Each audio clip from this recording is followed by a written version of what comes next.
Good morning guys, কি খবৰ আপোনালোকৰ?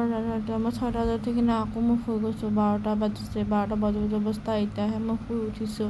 এতিয়া মই উঠিব লগ নহ'লে আৰু দেৰি হৈ যাব। আৰু মোৰ এয়া বিচনাতে মোৰ বিচনাটো ঠিক হৈ গ'ল। যাদু কয় যাদু। আৰু এইপিনে মোক কেনে অৱস্থা হৈ আছে। এতিয়া মই ব্ৰাছ কৰোঁ আৰু মুখ ধুবলৈ গা চা ধুই আহোঁগৈ। একেবাৰে কাম খতম কৰি দিওঁ, নহ'লে আৰু পিছত আলচি লাগি থাকিব ধুবলৈ। তাৰপিছত এয়া মই গা ধুই আহি গ'লোঁ। গোটেই জিকি গা ধুই বাৰু এতিয়া বহুত ফ্ৰেছ লাগিলে। এতিয়া আৰু মই কি ক'ম, মানে একদম ক'বলৈ একো নাই। মানে ৰাতিপুৱা উঠি কিনে আকৌ শুই থাকিলোঁ যে, সেইকাৰণে আকৌ দেৰিয়ে হৈ থাকিলে ধুবলৈ। এতিয়া মই গা চা ধুই আহিলোঁ।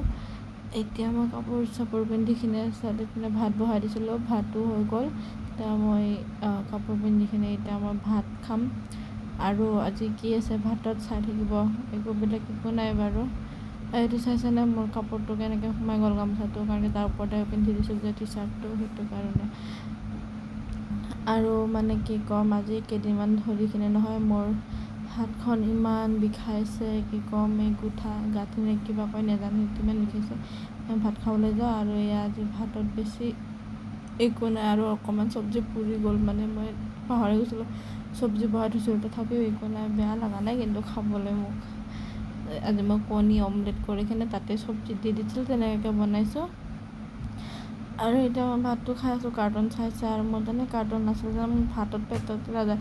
মানে মেইনলি মোবাইল বা কাৰ্টুন এটা থাকিব লাগিব, সেইকাৰণে কম্পিউটাৰৰ কাৰ্টুনটো লগাই দিছোঁ আৰু এইপিনে ভাত খাই আছোঁ।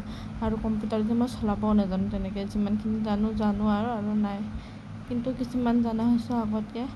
আৰু আজিকালি ভিডিঅ'টো এইখিনিতে সমাপ্ত কৰোঁ। Bye bye. সকলোৱে মৰম দিব মোক।